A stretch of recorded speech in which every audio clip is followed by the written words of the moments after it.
अरे भैया नागिन वाली धुन कौन चला रहा है? बंद कर लो इसको।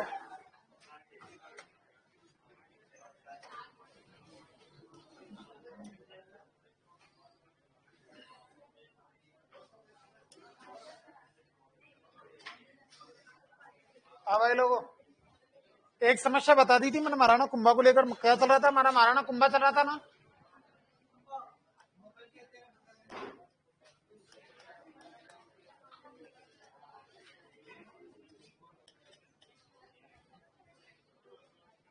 अरे महाराणा कुंभा चल रहा था ना। महाराणा कुंभा का शासनकाल मैं आपको बता चुका था ना। 1433 से लेकर कहां तक बताया था? मैंने बताया था ना कि भाई कुंभा के सामने दो समस्या थी। अरे कितनी थी? जिनमें से पहले नंबर पे कौन सी थी? रणमल के प्रभाव को क्या करना? अरे रणमल का प्रभाव को क्या करना? समाप्त करना।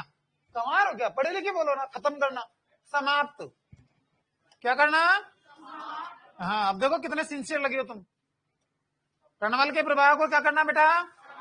रणमल की हत्या कब करवाई गई थी? 1400 किसके हाथों करवाई गई थी? अरे किसके हाथों? भाई साहब इसका बेटा कौन था? और जोधा ने 15 वर्षों तक कौन से गांव में रहा था? अरे कौन सा गांव है?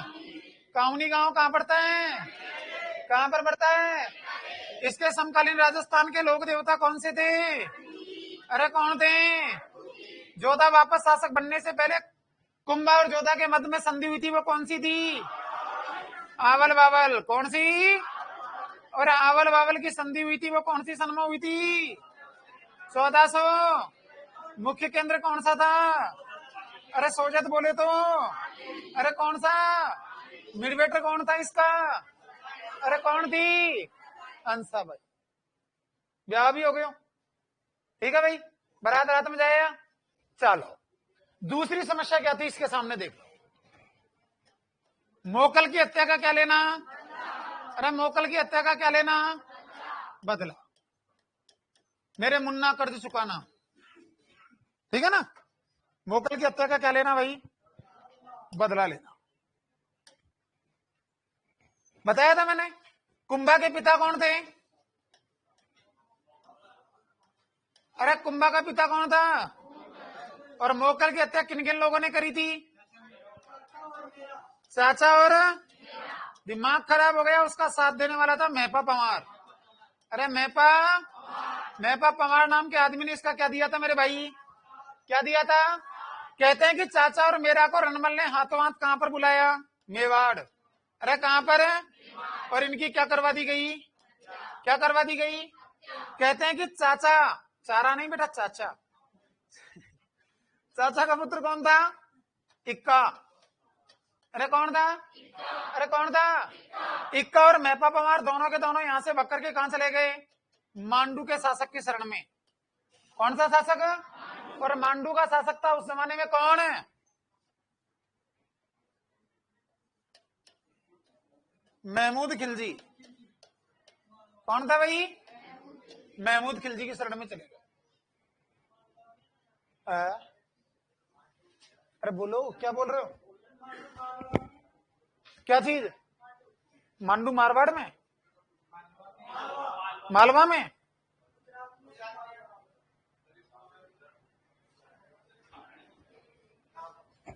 कोई बात कौन, तू तो इधर को सोच, थोड़ा सा समझ ले बस, ठीक है भाई। कहते हैं कि भाई साहब महाराणा मोकल जब अपने जीवन का अंतिम युद्ध जब लड़ रहा था, इसने अपनी सेना का पड़ाव जब जिलवाड़ा नामक स्थान पर डाला, उसी समय भाई साहब महाराणा खेता की उपपत्नी के दो पुत्र चाचा और मेरा ने, चाचा और मेरा ने भाई साहब मेहपा पवार नामक सेनापति की सहायता से मोकल की हत्या करी और स्वयं यहाँ का शासक बनना चाहते। लेकिन उनसे पहले लालच भरी थी रणमल के मन में। रणमल ने कहा नहीं कि राजा तो मुझे भी बनना है, तो तुम ऐसे करो, तुमने, मैं भी इनका विरोधी और तू भी मेरा विरोधी, आ जाओ यहाँ पर। जैसे ये दोनों के दोनों यहाँ पर आए थे, इन दोनों की क्या करवा दी? हत्या। लेकिन चाचा दिमाग से तेज था कि मैं मारे गए, मेरे छोरो मारे गए, वंश खत्म हो जाओ। इस चक्कर में इक्का को नहीं लेके आई। इक्का को पता चला कि चाचा और मेरा मारे जा चुके हैं, तो इक्का और मेहपा पवार दोनों के दोनों यहाँ से भाग करके कहां चले गए? मांडू के शासक की शरण। कहते हैं मेरे दोस्तों कि मांडू के शासक की शरण में गए थे, तो उस समय कुंभा ने मांडू के शासक महमूद खिलजी से कहा था कि भाई मेरे पिता के हत्यारे हैं, इनको तो मुझे वापस लौटा, इनको तू वापस लौटा दे। लेकिन इसने लौटाने से क्या कर दिया? मना कर दिया। तो कुंभा ने अपनी सेना उठाई और भाई साहब इससे युद्ध करा, जिसका नाम था सारंगपुर का युद्ध। कौन सा युद्ध? सारंगपुर कहां पड़ता है?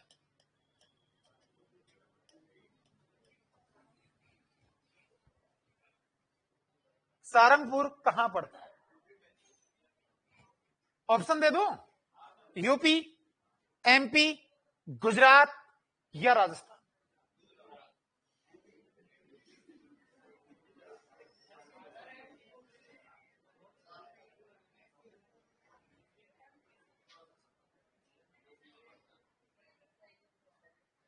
अकाउंटेंट में आ गया ये क्वेश्चन।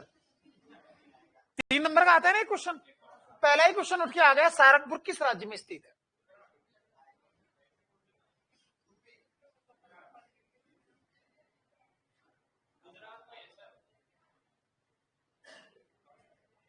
भारत में कितने राज्य हैं वर्तमान में?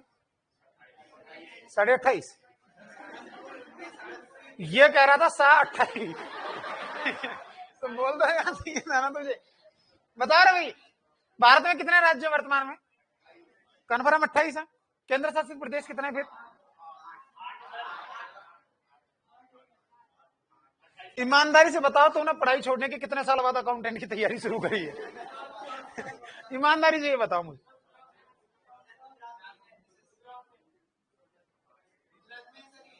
कौन बोला? कहां पढ़ता है? मैंने कंप्यूटर से पूछा था, उसने कहा जबरदस्त गलत 100%।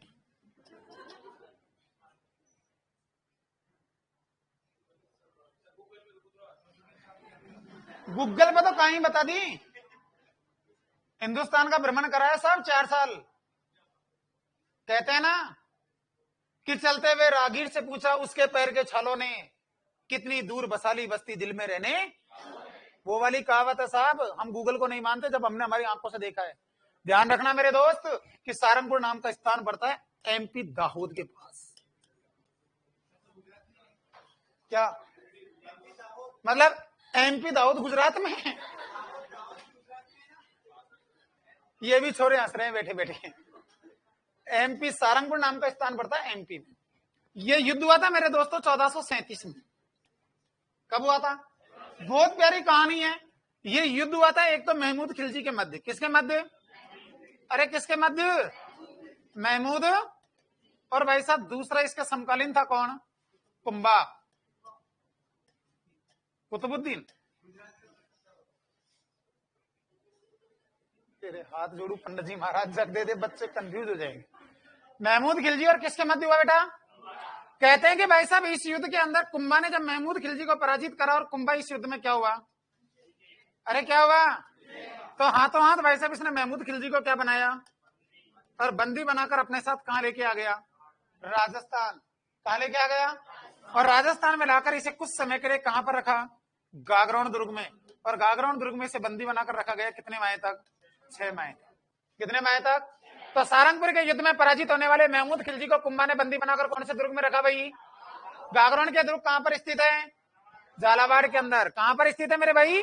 झालावाड़ के अंदर स्थित है। ठीक है ना? यहां से इस बंदे को निकाला गागरोन से और लेकर के सीधा आ गया चित्तौड़। कहां पर आया? और चित्तौड़ में भी कितने माह बंदी बनाकर रखा? और जिस स्थान पर चित्तौड़ में इसको 6 माह बंदी बनाकर रखा गया था, उसी स्थान पर कुंभा ने इस युद्ध के विजय के उपलक्ष्य में सबसे पहले एक स्तंभ का निर्माण करवाया था, जिसका नाम क्या था? अरे क्या नाम था? क्या नाम था? विजय स्तंभ। विजय स्तंभ का निर्माण करवाने वाला कौन है? महाराणा राजस्थान की सबसे महत्वपूर्ण इमारत मानी जाती है इसको। ठीक है भाई? इसके काफी नाम है। हिंदू देवी देवताओं का अजायब घर, हिंदू देवी देवताओं का मूर्ति कोष, मूर्ति कला का मतलब कि अजायब घर, इसको बोलते हैं रंगमंच वैधशाला, इसको बोलते हैं मधु चित्रशाला, इसी को बोलता है वैश्याओं का स्तंभ। सारे नामों से किसको जाना जाता है? विजय स्तंभ कितना मंजिला है? अरे कितना मंजिला? इसके अंदर टोटल सीढ़ियां कितनी है? कितनी है?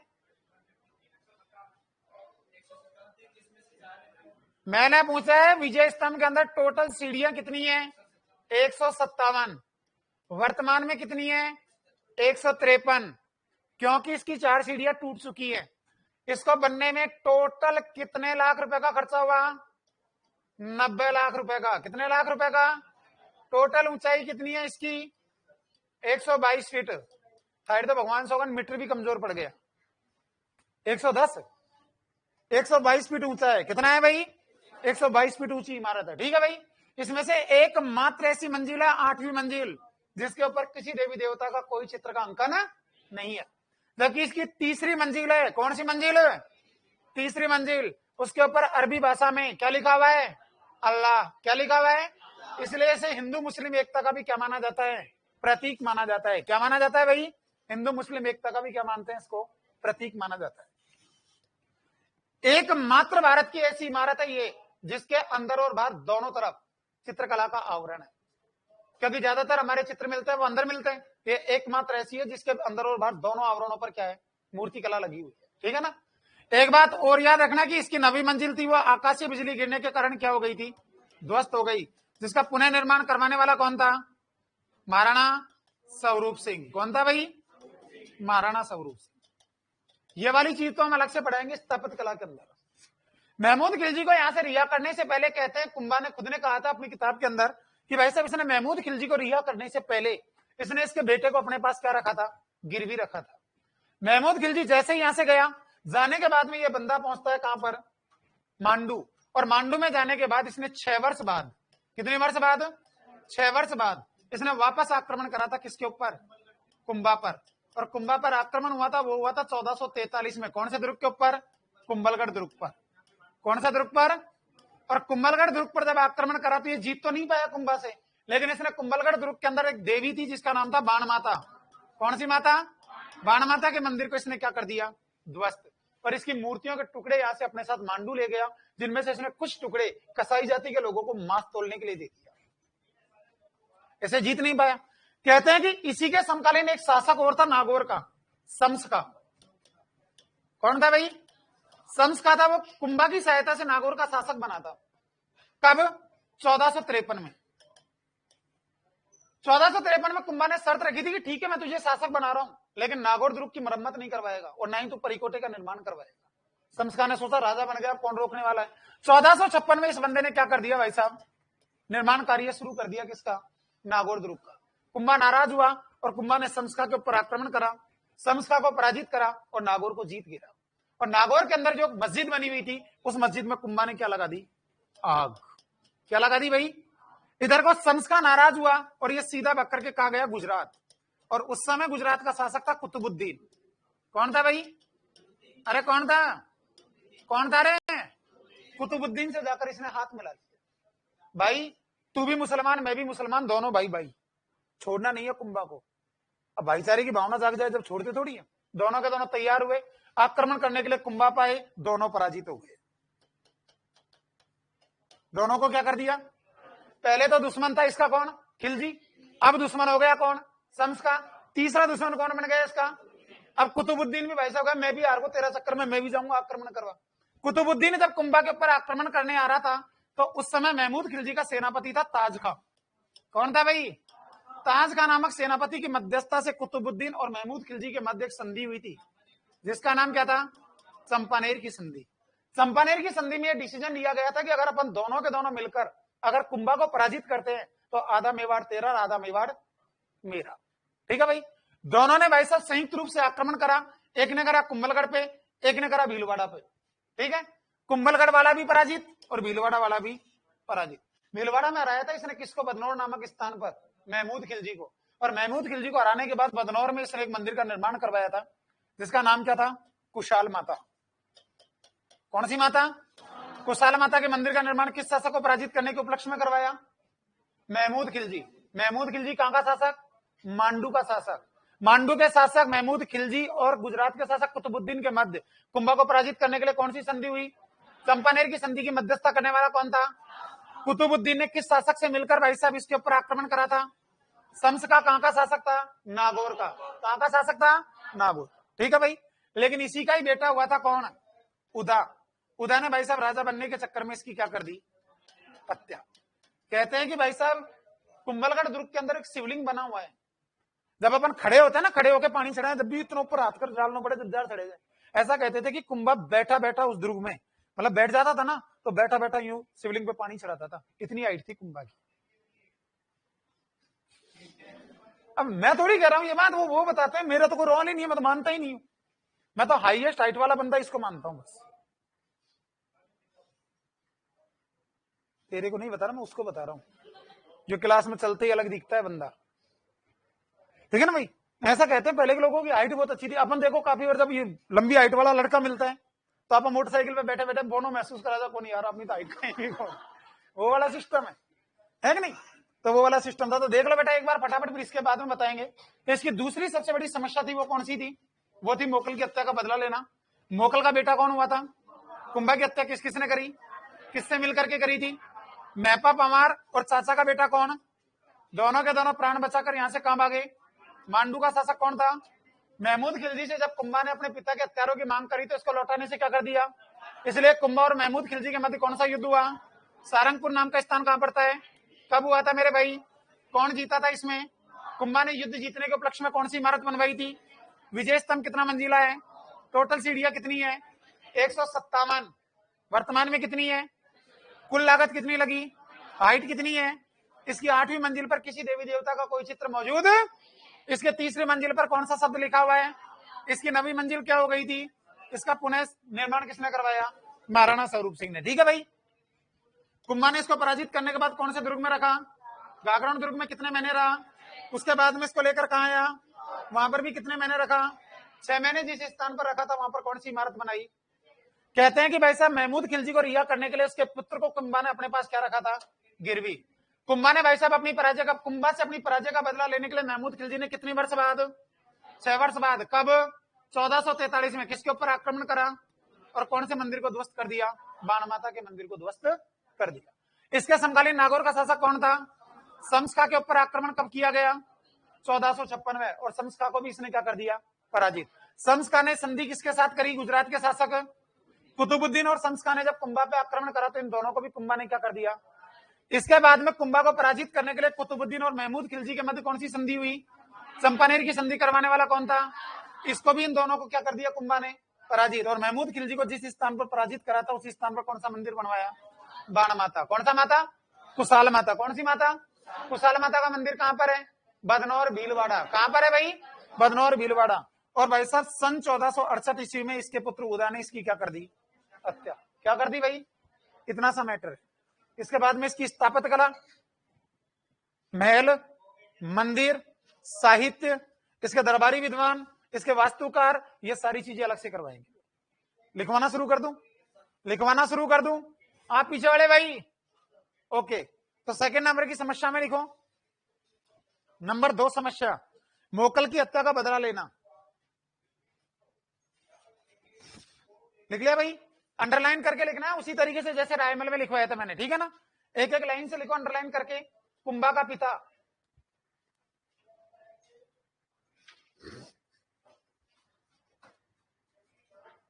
कुंभा का पिता, इसकी हत्या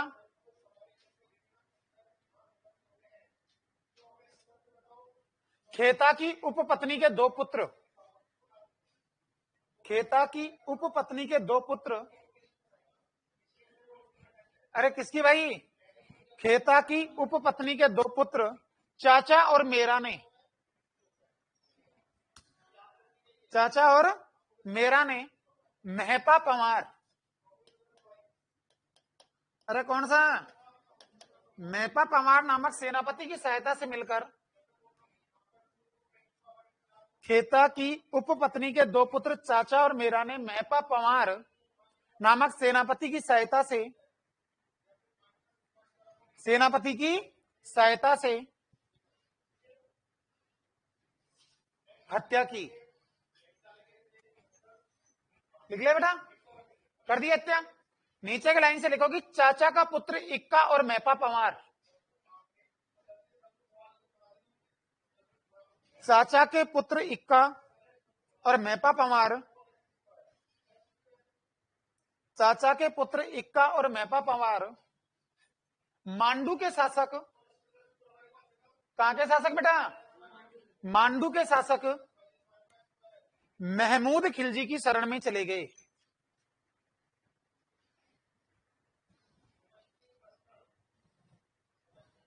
मांडू के शासक महमूद खिलजी की शरण में चले गए।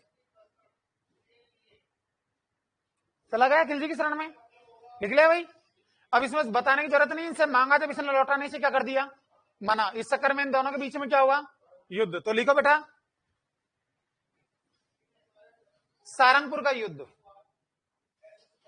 हेडिंग में डालोगे कौन सा, सारंगपुर का युद्ध।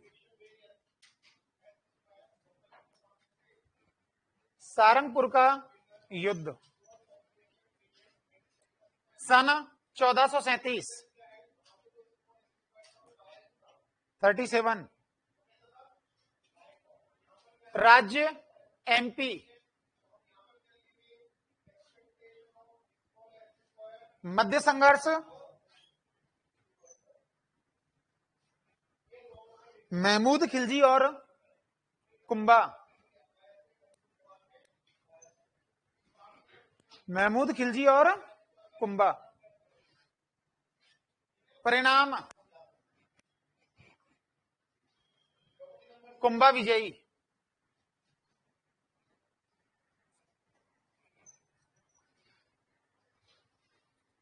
लिख लिया, लिख लिया भाई। नीचे की लाइन से लिखो कि कुंभा ने खिलजी को पराजित कर, कुंभा ने खिलजी को पराजित कर 6 माह तक, कितने माह तक भाई, 6 माह तक। कुंभा ने खिलजी को पराजित कर 6 माह तक गागरोन दुर्ग में बंदी बनाकर रखा। गागरोन, कौन सा रोन बेटा, घाघरोन कौन वा,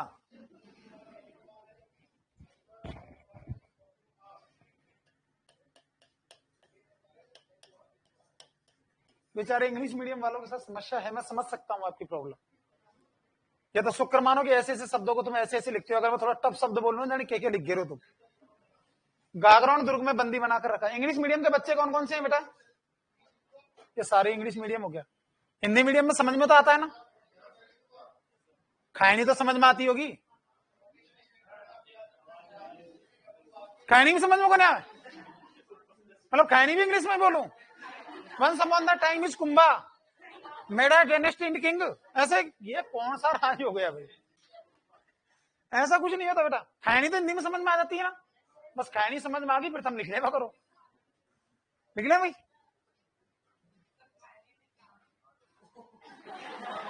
क्या कह रहे हो, क्या कर रहे हो बेटा,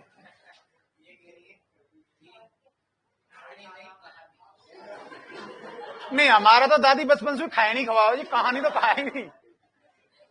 हमारी दादी अगर एक बार भी ये बोलती ना कि बेटा कहानी सुनाऊंगी, तो मैं हिंदी में बात करता। हमारी दादी कहती आज बेटा खैनी सुनाऊंगी, तो वो खैनी आता हूं कहानी।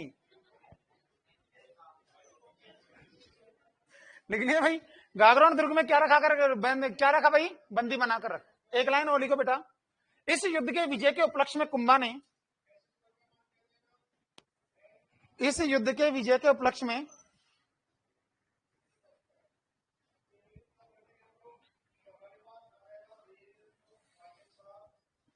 इस युद्ध के विजय के उपलक्ष्य में कुंभा ने, लिख लिया भाई, इस युद्ध के विजय के उपलक्ष्य में किसने, कुंभा ने विजय स्तंभ का निर्माण करवाया।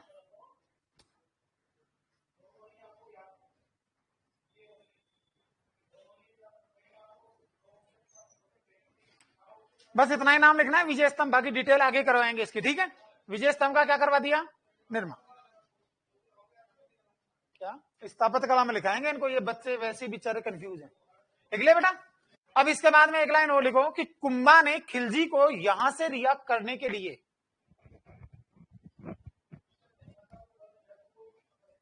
कुंभा ने खिलजी को यहां से रिहा करने के लिए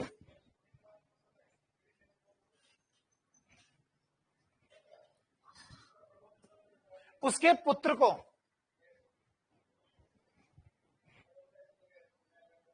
उसके पुत्र को सशर्त अपने पास रखा, सशर्त अपने पास रखा।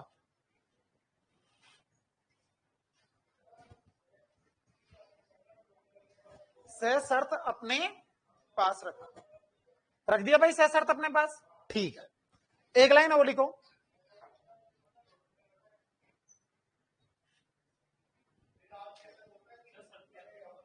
शर्त ये आई थी कि तो कुछ जब रिया करूंगा जब तेरे छोरो मेरे खाना जाओ, यही शर्त होती है और होती क्या है, बंदी बनाकर रखा गया था, इसको भी सशर्त गुलाम बना के रखा था अपने पास। एक बात और लिखना भाई, खिलजी ने रिया होने के 6 वर्ष बाद, खिलजी ने रिया होने के 6 वर्ष बाद, खिलजी ने रिहा होने के 6 वर्ष बाद, कितने वर्ष बाद बेटा, 6 वर्ष बाद 1443 ईस्वी में कुंभलगढ़ पर आक्रमण किया। 1443 ईस्वी में कुंभलगढ़ पर आक्रमण किया। कौन से गढ़ पर? कुंभलगढ़ पर आक्रमण किया। कुंभलगढ़ पर क्या कर दिया? एक लाइन और लिखो।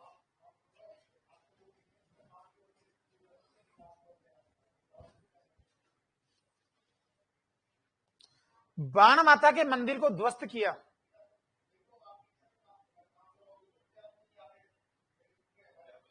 बाण माता के मंदिर को ध्वस्त किया।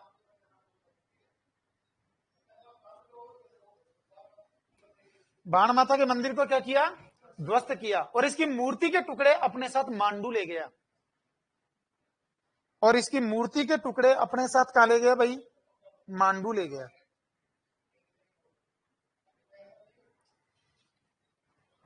कहां ले गया? मांडू ले गया। इतना ज्यादा कोई नहीं पूछता डीप में कि फिर इसने क्या करा क्या नहीं करा। हो गया क्लियर? मंदिर ध्वस्त हो गया। एक लाइन और लिखो कि कुंभा के समकालीन नागौर का शासक शम्सखा था। कुंभा के समकालीन नागौर का शासक शम्सखा। कुंभा के समकालीन नागौर का शासक शम्सखा था। कौन था बेटा? शम्सखा।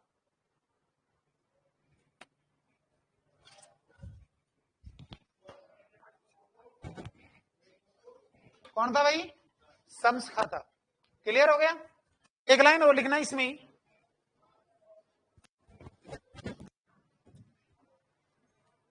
कुंभा ने 66 नागौर का शासक बनाया।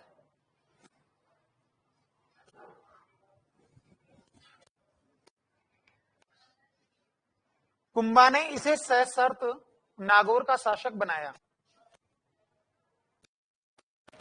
कुंभा ने सशर्त इसे कहां का शासक बनाया भाई? से यह शर्त रखी गई थी कि भाई किसी भी कंडीशन में आप होना जो भाई साहब क्या नहीं करोगे, नागौर के दुर्ग का परिकोटे का निर्माण और इस दुर्ग की मरम्मत नहीं करवाओगे। हो गई थी सर? नीचे की लाइन से एक लाइन लिखना, शम्सखा ने शर्तों के विरुद्ध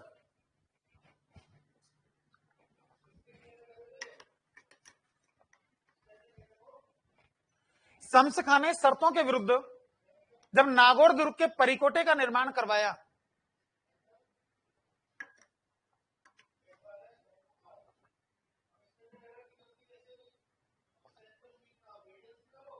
नागौर दुर्ग के परिकोटे का निर्माण करवाया, तो कुंभा ने नागौर पर आक्रमण करके इस पर अधिकार कर लिया। नागौर पर आक्रमण करके इस पर क्या कर लिया भाई? अधिकार कर लिया।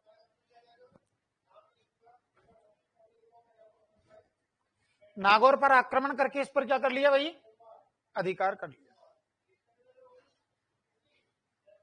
कर लिया अधिकार। कोई आपत्ति?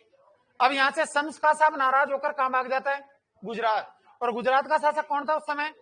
उससे जाकर के ये क्या कर लेता है? संधि। तो लिखो भाई, शम्सखा ने गुजरात के शासक कुतुबुद्दीन से संधि की।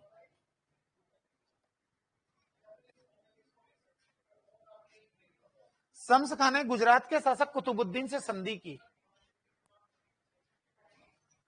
शम्सखा ने गुजरात के शासक कुतुबुद्दीन से क्या करी भाई? संधि की। परंतु ये दोनों भी पराजित हुए। परंतु ये दोनों भी क्या हो गए भाई? पराजित हुए। परंतु ये दोनों भी क्या हुए? लिख लिया? एक लाइन और लिखो,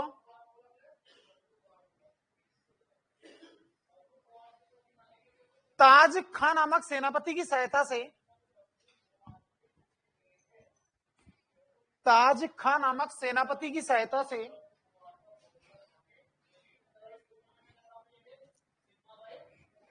ताज खां नामक सेनापति की सहायता से, लिख ले बेटा, किसकी सहायता से भाई? ताज खां नामक सेनापति की सहायता से महमूद खिलजी और कुतुबुद्दीन के मध्य, महमूद खिलजी और कुतुबुद्दीन के मध्य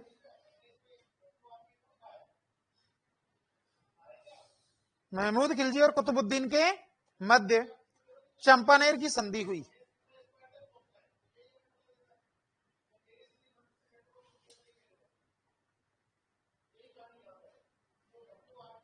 महमूद खिलजी और इसके मध्य क्या हुई भाई?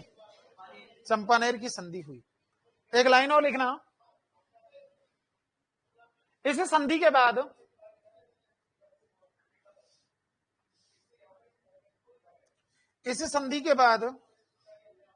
दोनों ने संयुक्त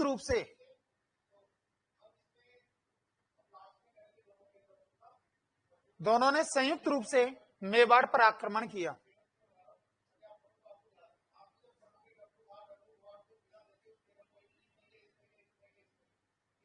दोनों ने संयुक्त रूप से मेवाड़ पर क्या किया? आक्रमण किया। परंतु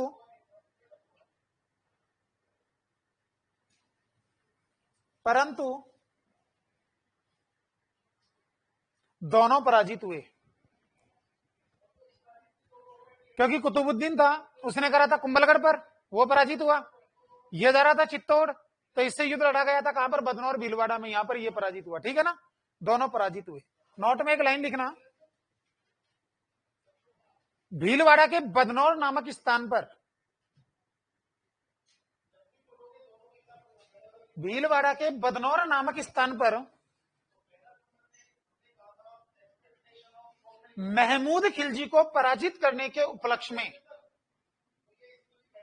भीलवाड़ा के बदनौर नामक स्थान पर महमूद खिलजी को पराजित करने के उपलक्ष्य में कुंभा ने विशाल कुशाल माता के मंदिर का निर्माण करवाया।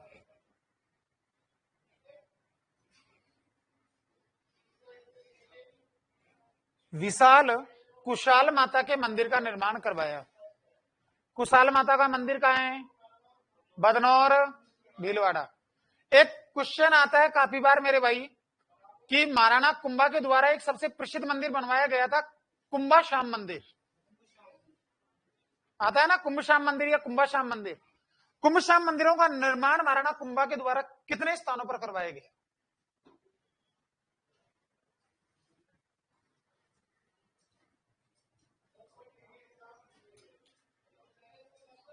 कुंभा के द्वारा क्षेत्रफल की दृष्टि से सबसे बड़ा मंदिर कौन सा बनवाया गया?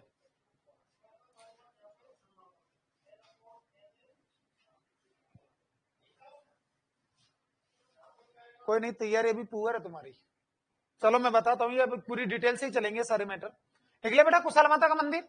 वैसे चंपानेर की संधि हुई कब थी? 1456। लिख लिया क्या आपने? नोट में लिख लो कि चंपानेर की संधि 1456 में हुई। भगवान से मैं जब पढ़ाता हूँ ना, मुझे कई क्वेश्चन तो ऐसे से याद आते हैं, फिर मैं सोचता हूँ कि मैटर बहुत बड़ा हो जाएगा तुम्हारे पास। मेरा मन में से भड़ास निकालने की सोचता हूँ कि एक एक शासक में 20-20 पन्ना भरा दी, फिर मैं सोचूं ये पढ़ तो सकेंगे कौन, क्योंकि इंग्लिश मीडियम वाले बच्चे हैं, इनको तो वैसे ही इनको तो ये लगता है सर 25 क्वेश्चन बता दो कौन कौन से आएंगे। चंपानेर की संधि 1456 56 और लास्ट एंड फाइनल 1468 ईस्वी में कुंभलगढ़ दुर्ग में 1468 68 86 मत लिख लेना, अगल बगल में देख देख के पहले बता देता हूं। 1468 ईस्वी में लिख लिया भाई, कुंभलगढ़ दुर्ग में कुंभा की हत्या उदा के द्वारा की गई। कुंभा की हत्या उदा के द्वारा की गई। ये हमारा पूरा का पूरा कौन था? कुंभा। ये तो कुंभा की एक राजनीतिक जीवन बताया मैंने अभी, ये तो राजनीतिक जीवन हुआ है। अब आता है हमारा कुंभा का धार्मिक जीवन। कौन सा जीवन? लिखना नहीं है धार्मिक जीवन, मैं बताऊं जो लिखना है। कुंभा के द्वारा किए गए विकास। किसके द्वारा भाई?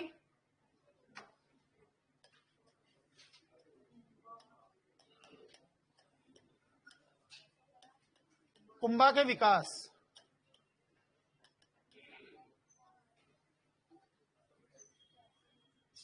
कुंभा के द्वारा क्या किए गए? विकास। इसी के अंदर इसकी पूरी उपाधियां आएंगी मेरे भाई, ठीक है ना। अब कुंभा के विकासों में देखो, कुंभा ने विकास करवाए थे दो तरीके से। कितनी तरीके से? दो विकास कुंभा के इंपॉर्टेंट है, जिनमें से नंबर एक तो आती है स्थापत्य कला। कौन सी आती है? अरे कौन सी कला? और दूसरे नंबर पे आती है कौन सी? साहित्य कला। कौन सी भाई? साहित्य कला। ये दो विकास थे कुंभा के जीवन के सबसे इंपॉर्टेंट, स्थापत्य कला और,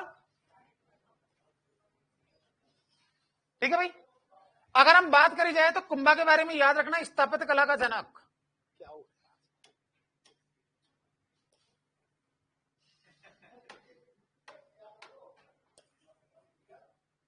ठीक है ना भाई।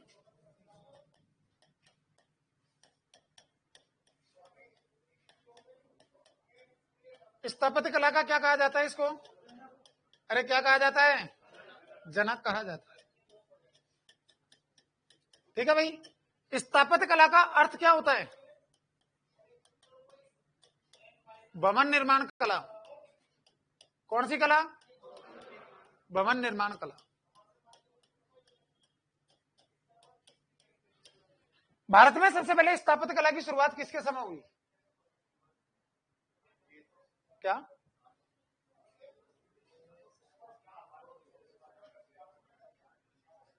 भारत में सर्वप्रथम स्थापत्य कला की शुरुआत किसके समय हुई? है ना दिमाग? अरे जब आदमी जांगीर वाला आदमी मकान बना भाई कौन तो मतलब रोडन कोई सो था। भारत में सबसे पहले स्थापत्य कला की शुरुआत सिंधु घाटी सभ्यता के समय हुई थी। मानव ने सबसे पहले भवन बनाने सीखे थे सिंधु घाटी सभ्यता से। कुछ भी जहांगीर शाहजहां बस वाला आदमी सीधा रोड पे सोया था, ठीक है ना भाई। तो इसकी शुरुआत किससे मानी जाती है? सिंधु सभ्यता से। किससे मानी जाती है? सिंधु सभ्यता से, ठीक है भाई। स्थापत्य कला का जनक कहने वाला कौन था इसको? तो इसको कहने वाला कौन था? श्यामल दास जी। और श्यामल दास जी ने कौन सा ग्रंथ लिखा था भाई? अरे कौन सा ग्रंथ? वीर विनोद। और वीर विनोद नाम का जो ग्रंथ है ना, इसी में ही सबसे पहले मेवाड़ की आधुनिक स्थापत्य कला का जनक किसे कहा गया है? कुंभा को। वीर विनोद नामक ग्रंथ के अनुसार महाराणा कुंभा जो थे, कौन थे भाई? कुंभा। कुंभा ने भाई साहब मेवाड़ में, कहां पर? मेवाड़ में 84 दुर्गों में से कितने दुर्ग बनवाए थे? अरे कितने दुर्ग? 32 दुर्ग। बदनौर, भोमट, बसंती, बैराट, एक नहीं, इधर को अचलगढ़, कुंभलगढ़, ये सारे दुर्ग। इसके अलावा कुंभाश्याम मंदिर, श्रृंगार संवरी, सतबीस देवरी, है कि नहीं, मीरा मंदिर, सूर्य मंदिर। इसके बाद में रणकपुर जैन मंदिर का निर्माण भी इसी के समय हुआ था, जिसके वास्तुकार थे देपाक। कौन था भाई? उस समय मेवाड़ का शासक था कुंभा। राजस्थान का क्षेत्रफल की दृष्टि से सबसे बड़ा मंदिर, जिसको चौमुआ मंदिर के नाम से जाना जाता है, उसका निर्माण इसी के समय हुआ था। इसलिए सबसे ज्यादा इमारतों का निर्माण कुंभा के समय होने के कारण कुंभा को स्थापत्य कला का क्या कहा जाता है? जनक कहा जाता है। तो कुंभा के द्वारा कितने तरीके से विकास हुए थे? नंबर 1 पे कौन सा? नंबर 2 पे कौन सा? स्थापत्य कला का जनक किसे कहते हैं? स्थापत्य कला का अर्थ क्या होता है? इसकी शुरुआत सबसे पहले किसके समय हुई? इसको कहने वाला कौन था?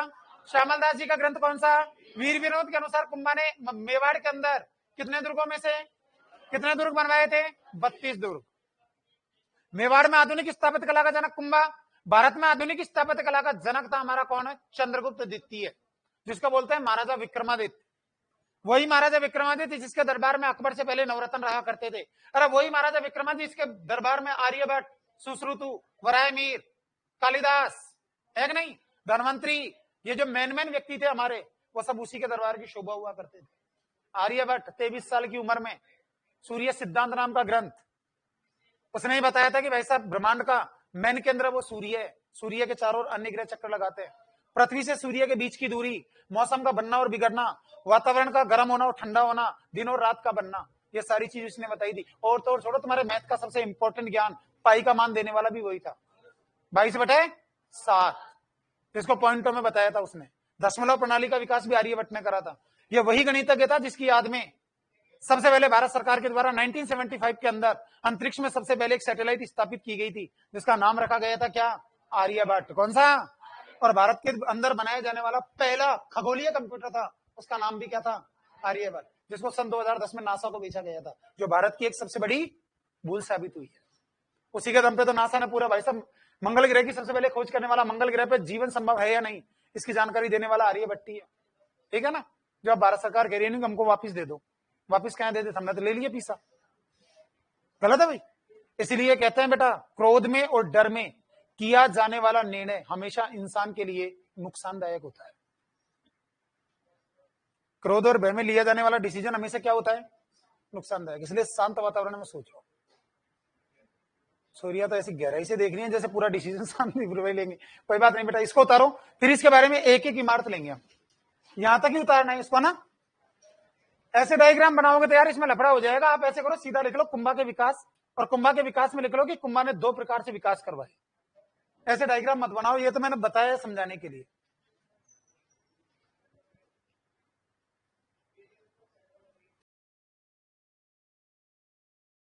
नहीं रहे, अब मैं दिख रहा हूं, फिर अगला वाला कह रहा है कि आपकी स्क्रीन खराब हो गई, दूसरा कह रहा है तेरा नेट ही खत्म हो गया, फिर बच्चा कह रहा है सर आप दिख रहे हो। उतार लो भाई।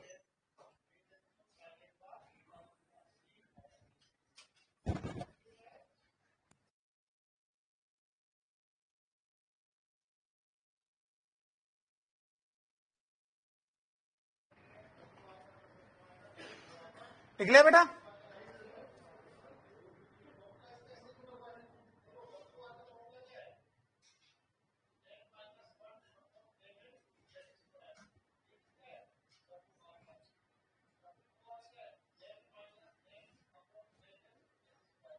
स्थापत्य कला 3 भागों में बटी हुई है इसकी, महल, मंदिर और इमारत। ठीक है ना? 3 भागों में बताऊंगा इसको अलग अलग। वैसे आपके कल्चर वाले सर पढ़ाएंगे, बाकी दुर्ग तो डीप में, बाकी मेन चीजें मैं बता दूंगा इसमें।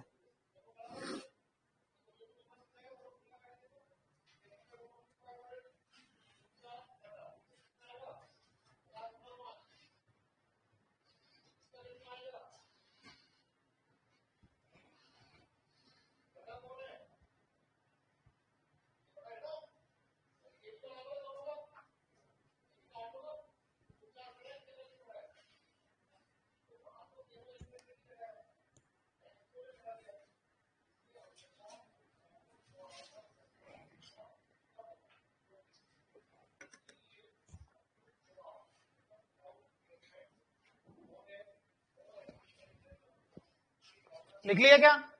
इसके बाद में देखो बेटा, जो आपने स्थापत्य कला लिखी ना, स्थापत्य कला, उसके नीचे 3 पार्ट बांट लेना। कितने पार्ट? स्थापत्य कला का विकास 3 चरणों में हुआ है इसका। सबसे पहले नंबर पर महल, क्या चीज? दूसरे नंबर पर मंदिर, क्या चीज भाई? और तीसरे नंबर पर इमारत, स्मारक। 3 चीजों में हुआ है।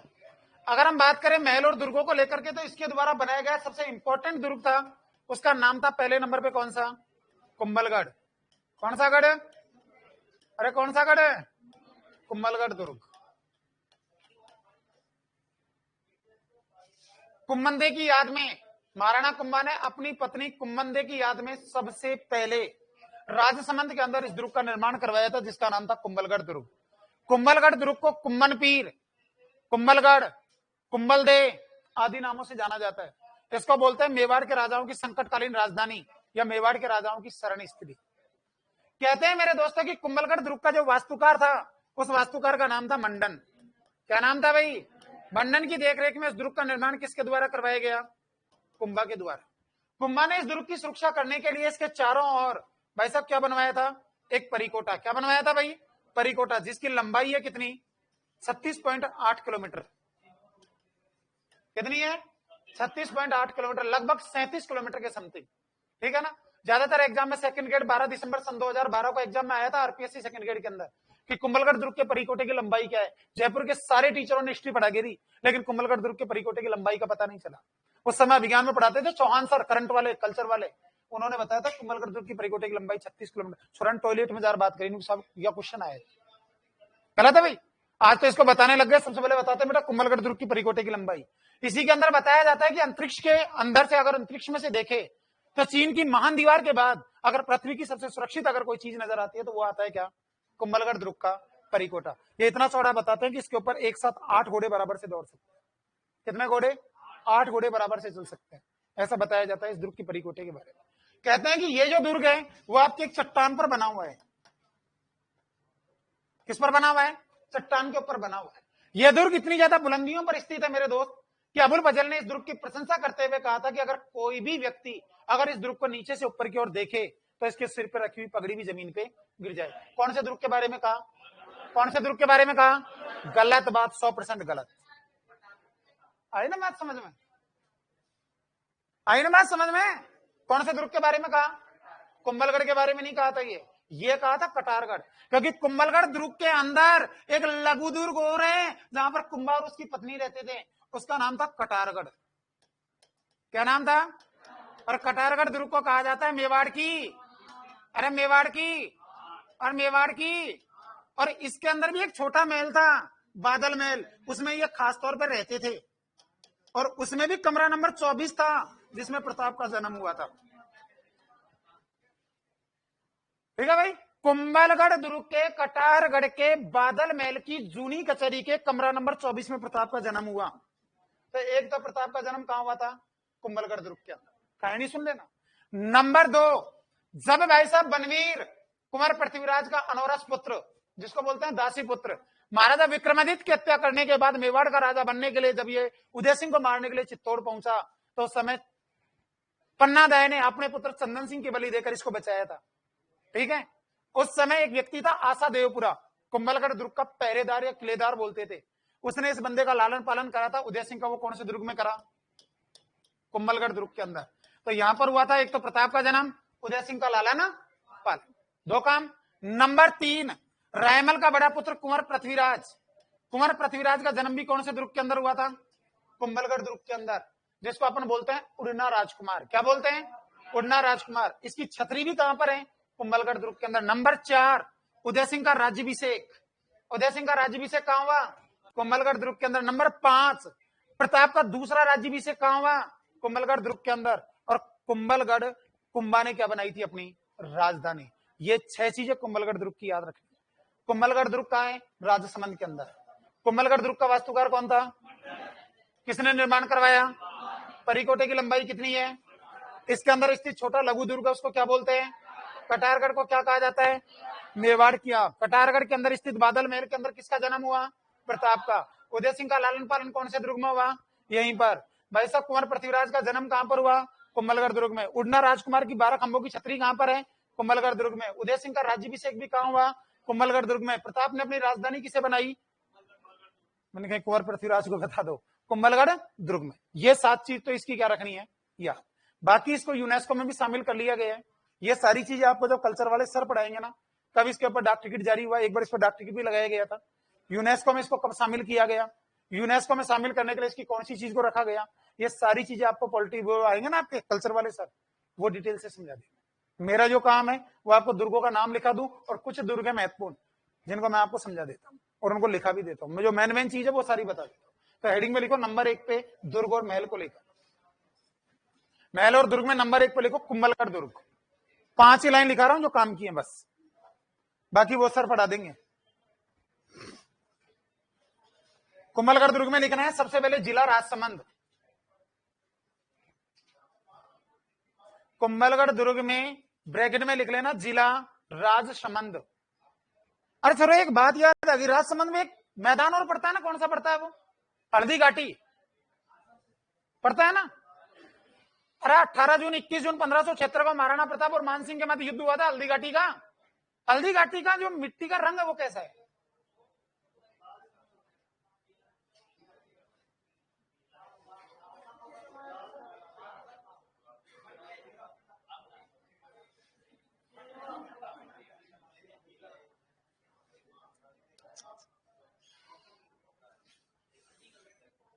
लिखो लिखो, कुंभलगढ़ दुर्ग में लिखो भाई। आप लोगों को ये लग रहा होगा गुरुजी क्वेश्चन, क्योंकि मैं वही क्वेश्चन पूछ रहा हूं जो एग्जाम में आए हुए हैं पहले। ये क्वेश्चन आया हुआ है, हल्दी घाटी के मिट्टी का रंग कैसा है? लाल, पीला, हल्दिया या भुरभुरा?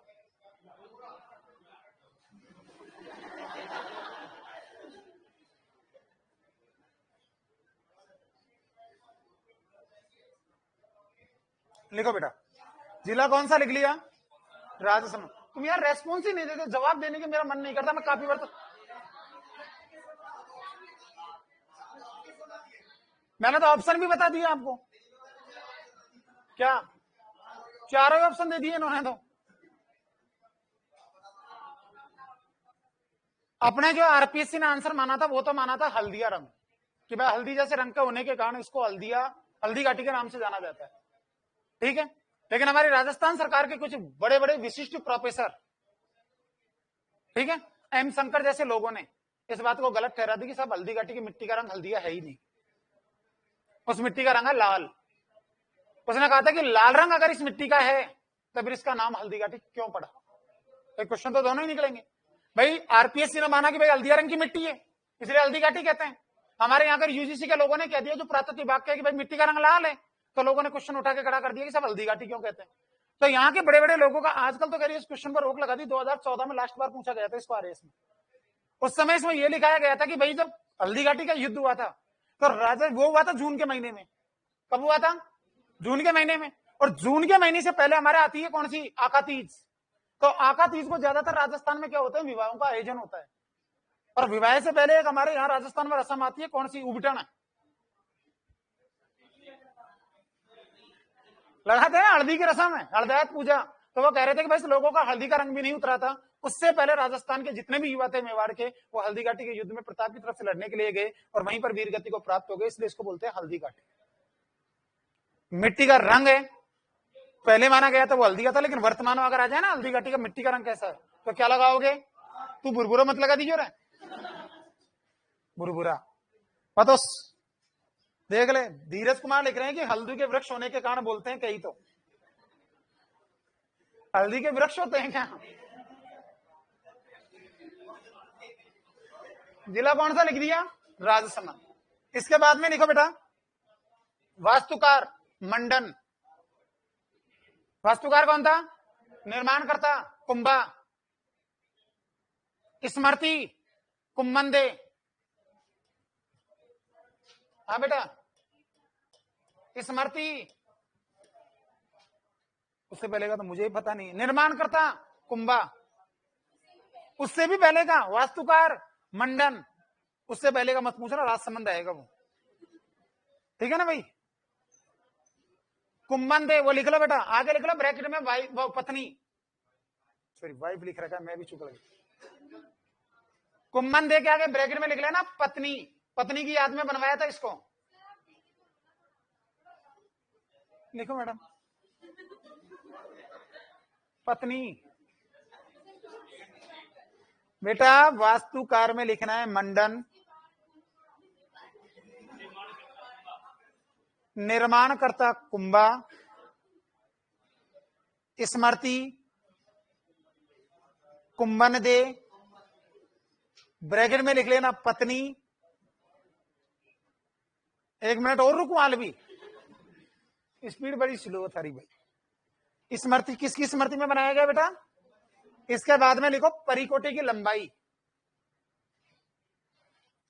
परिकोटे की लंबाई 36.8 किलोमीटर।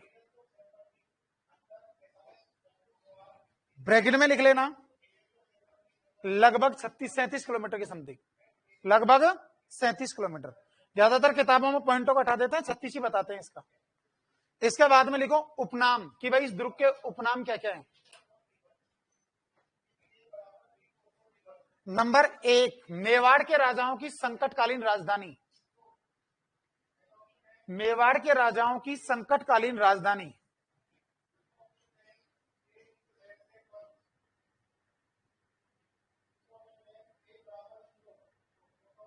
भाई यह से ज्यादा डिटेल कौन है मेरे ख्याल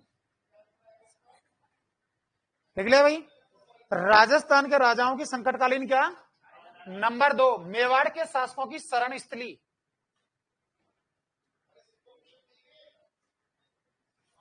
मेवाड़ के शासकों की शरण स्थली। मेवाड़ के शासकों की क्या। तीसरे नंबर पे लिखो मच्छिंद्रगढ़।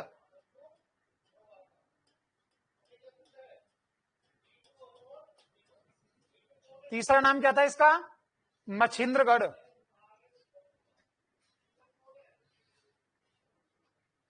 कौन सा आता है भाई। नंबर 4, कुंभन पीर।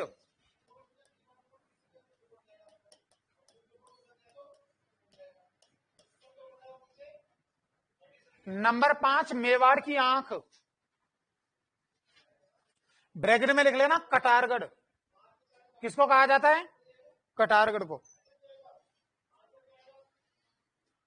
मेवाड़ की आंख किसको कहते हैं बेटा, कटारगढ़ नाम के ध्रुव को, ठीक है ना। इसके बाद में लिखो ऐतिहासिक घटनाएं कि भाई इस ध्रुव की ऐतिहासिक घटना कौन कौन सी है। ऐतिहासिक घटनाएं।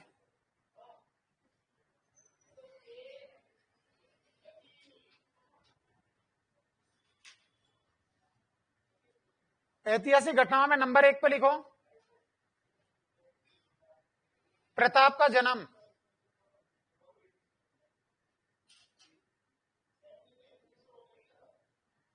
ब्रैकेट में लिख लेना 9 मई 1540 कुंभलगढ़, नहीं कटारगढ़। 9 मई 1540 कटारगढ़। कौन सा दुर्ग। नंबर 2, उदय सिंह का लालन पालन।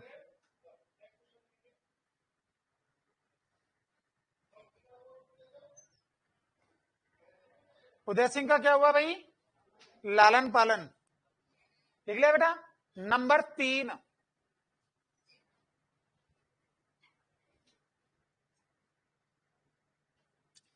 कुंवर पृथ्वीराज का लालन पालन।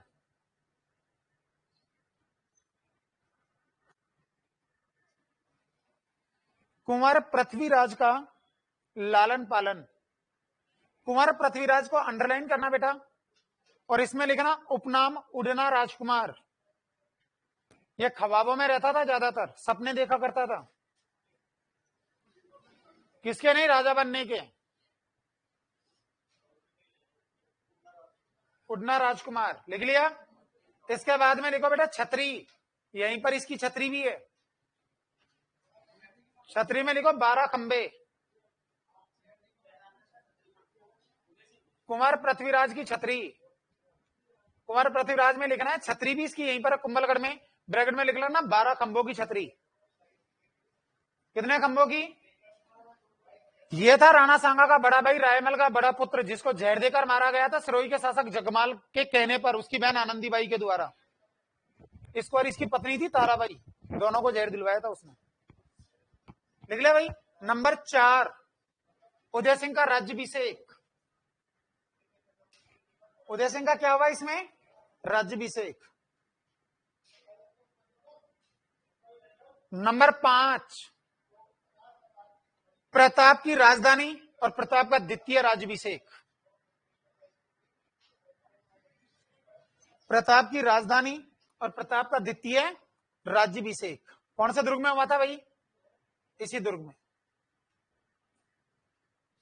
मुख जवानी बता देता हूं आपको, आप आपके हिसाब से लिख लेना या लिखो तो, कि इस दुर्ग की प्रशंसा करते हुए अबुल फजल, क्योंकि राजस्थान के ज्यादातर दुर्गों के बारे में अबुल फजल का ही कहावत है। इस दुर्ग की प्रशंसा करते हुए अबुल फजल ने कहा था कि यह दुर्ग इतनी ज्यादा बुलंदियों पर है कि इसको नीचे से ऊपर देखने पर सिर के ऊपर रखी हुई पगड़ी भी जमीन पर गिर जाती है। ऐसा कहा गया है कि इसकी प्रशंसा करते हुए कि इस दुर्ग को जब नीचे से देखते हैं तो ऐसा लगता है कि जैसे ये आसमान को चीरते हुए आकाश की बुलंदियों को छू रहा हो। ठीक है ना, ये तुम्हारे हिसाब से लिख लेना या मुख जवानी याद रख लेना कि अबुल फजल ने इस दुर्ग की प्रशंसा करते हुए ये लैंग्वेज बोली। ठीक है भाई। नंबर 2, अचलगढ़ का दुर्ग। कौन सा लिखोगे? अचलगढ़ दुर्ग।